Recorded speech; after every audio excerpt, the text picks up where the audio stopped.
hilang, dan aku tak kenal Tuhannya dia. Aku sayang tapi kayak tak paham apa aku pendam. Hai guys, jadi hari ini kita mau ke Gedung Pancasila. Nah, sekarang gue udah di depan Gedung Pancasila. Mari kita masuk dan kita lihat ada apa aja sejarahnya. Check it out. Halo guys, tapi di sini sebelumnya aku sama teman-temanku. Nah, kita bakal masuk ke Gedung Pancasila. Let's go. Hai guys, jadi ternyata sebelum aku masuk tuh di sini ada ruang relik Monumen Pancasila. Nah, itu gambarnya yang tadi. Nah, terus selanjutnya ada ring 1 Monumen Pancasila Sakti. Nah, di sini tuh ceritanya aku lagi baca. Nah, udah beres. Hai guys, jadi ini di jalan sebelum aku masuk ke museum. Nah, aku sudah di depan museum pengkhianatan PKI komunis. Ayo check it out. Nah guys, jadi aku sekarang udah di depan pintu museum pengkhianatan PKI komunis. Ayo mari kita masuk. Nah, udah masuk, jalan-jalan. Nah, di sini ada contoh gambar dan pengertiannya. Nanti pengertiannya aku simpen di video ya. Ini yang ketiga, yang kedua, dan ini yang ke-1. Oke guys, mari kita lihat semuanya. Nah guys, di sini juga ada peristiwa 3 daerah pada tanggal 4 November 1945. Nah, ini contoh-contohnya dan gambar-gambarnya, pengertiannya seperti biasa aku taruh di video. Tada, satu lagi. Selanjutnya aksi teror gerombolan Cemamat 9 Desember 1945. Cemamat tokoh komunis 1926 yang terpilih sebagai Ketua Komite Nasional Indonesia KNI Serang menuduh pemerintah RI di Banten sebagai kelanjutan pemerintahan kolonial. Rakyat dihasut untuk tidak mempercayai pejabat pemerintah. Pada tanggal 17 Oktober 1945 beliau membentuk pemerintahan Kepresidenan Banten. Selanjutnya beliau membentuk pemerintahan model Soviet. Lanjut, aksi kekerasan pasukan Abel-Abel di Sepatan Tangerang pada tanggal 12 Desember tahun 1945. Nah, ini dia pengertiannya serta gambar-gambar dan contohnya. Nah, guys, selanjutnya di sini ada pemberontakan PKI di Cirebon pada tanggal 14 Februari 1946. Di situ ada contoh-contoh miniaturnya serta foto dan deskripsinya yang saya video, dan itu tuh satu lagi fotonya, ya betul. Nah, selanjutnya ada peristiwa revolusi apa tuh? Bentar. Nah, ternyata ada peristiwa revolusi di Langkat pada tanggal 9 Maret 1946. Nah, berikut ini contoh miniatur serta pengertian dan gambar-gambarnya yang ada deskripsi. Nah, selanjutnya ini ada bukan, maaf, salah. Oke, next, selanjutnya ada pemogokan buruh Sarbupri di Delanggu pada tanggal 23 Juni 1948. Penjelasannya sudah ada ya guys di video. Oke, nah ini dia contoh-contoh foto peninggalannya. Selanjutnya yaitu pengacauan Surakarta pada tanggal 19 Agustus 1948. Penjelasannya juga sudah saya simpan di dalam video ya. Next, nah ini dia contoh-contohnya foto peninggalan. Oke, next, selanjutnya yaitu pemberontakan PKI di Madiun pada tanggal 18 September 1948. Sejarah singkatnya nanti saya akan cantumkan di video. Nah, ini dia contoh-contoh foto, penjelasan, dan peninggalannya. Oke. Selanjutnya yaitu pembunuhan di Kawadenan Ngawen atau Blora pada tanggal 20 September 1948. Nah, ini dia contoh singkatnya, pengertian singkat. Nah, selanjutnya ada pemberantasan Gorang Gareng pada tanggal 28 September 1948. Nah, di situ ada contoh miniatur serta pengertiannya. Nah, itu yang ada di video. Nah, itu juga foto-fotonya, foto peninggalannya. Dan selanjutnya ada penghancuran PKI di Soko pada tanggal 28 September 1948.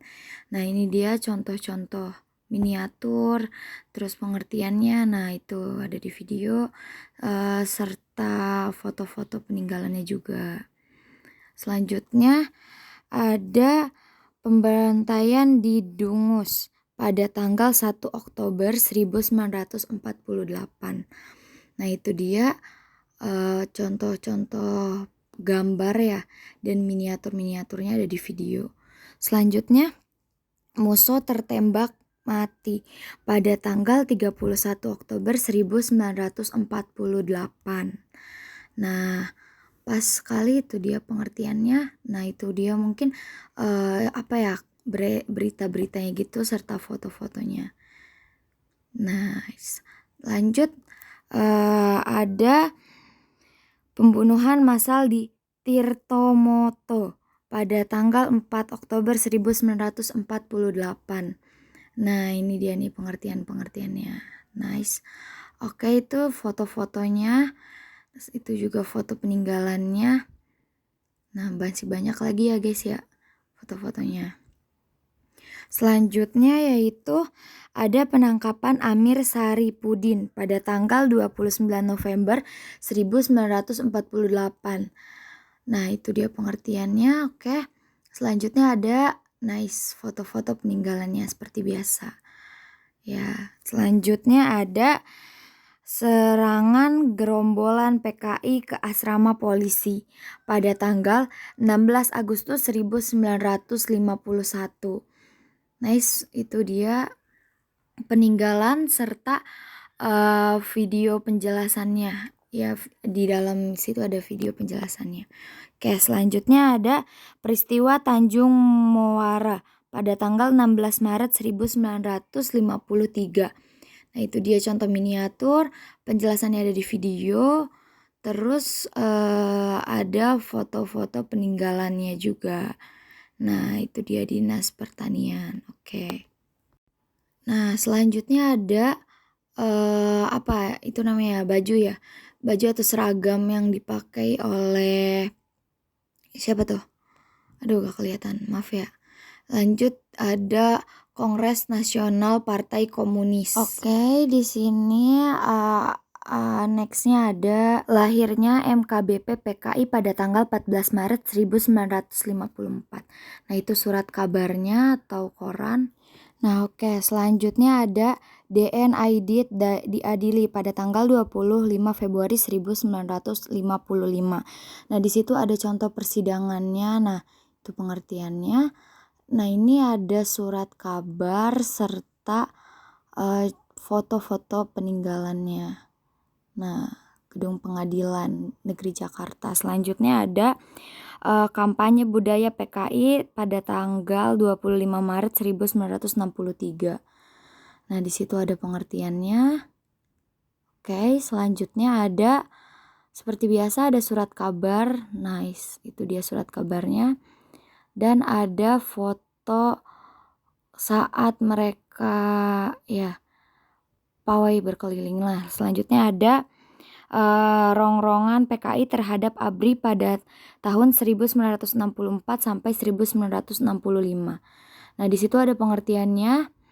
Selanjutnya ada foto serta kabar harian rakyat. Di situ juga ada SOBSI. Nah, selanjutnya ada senjata-senjata peninggalannya. Nah, itu dia. Nah, ada Brigjen Padjaitan. Oke, senjata dari Brigjen Padjaitan. Selanjutnya ada peristiwa Kanigoro. Di situ ada lokasi mental training di Desa Kanigoro, Kecamatan Kediri. Nah, selanjutnya yaitu ada peristiwa Banjar Betsi pada tanggal 14 Mei 1965. Nah, di situ ada upacara pemakaman jenazah Faltusindo atau apa tuh. Nah, selanjutnya ada pawai Ofensif Revolusioner PKI di Jakarta pada tanggal 23 Mei 1965. Selanjutnya ada penyerbuan Gubernur Jawa Timur pada tanggal 27 September 1965. Nice, itu dia. Nah, di video itu sudah ada ya. Nice. Dan selanjutnya ada penguasaan kembali Gedung RRI Pusat pada tanggal 1 Oktober 1965. Nah, itu teks pidato Maijen Soeharto. Selanjutnya, Nah, selanjutnya ada peristiwa Kentungan Yogyakarta 2 Oktober 1965. Ada surat kabar, foto-foto peninggal serta foto-foto peninggalannya. Dan selanjutnya ada rapat umum FON Pancasila pada tanggal 9 November 1965. Nah, itu dia, nice. Ini dia foto-foto peninggalan, miniatur serta pengertiannya. Nice. Selanjutnya ada penangkapan DN Aidit pada tanggal 22 November 1966. Nah, di situ ada foto rumah tempat persembunyian terakhir DN Aidit. Selanjutnya, nah itu dia rumahnya. Nah, selanjutnya ada sidang Mahkamah Militer luar biasa pada tanggal 4 Februari 1966. Gedung Bapenas tempat dilaksanakannya sidang Mahmilub terhadap tokoh-tokoh G30 SPKI. Nah, di situ ada tadi ya. Selanjutnya ada rakyat menyambut pembubaran PKI pada tanggal 12 Maret 1966. Nah, di situ ada gedung besarnya ya, guys ya. Nah, lanjut. Nah, selanjutnya ada operasi Trisula di Blitar pada tanggal 26 Juli 1968. Nah, di situ para gombongan PKI yang berhasil ditangkap dalam operasi Trisula. Nice. Nah, selanjutnya ada penumpasan PKI ilegal di Purwodadi pada tanggal 27 Januari 1973. Nice, itu dia. Nah, selanjutnya yang terakhir yaitu tertembak matinya S.A. Sopyan pada tanggal 12 Januari 1974. Oke guys, mungkin videonya cukup sekian ya. Nanti kita bisa lanjutkan lagi di lain waktu. Terima kasih.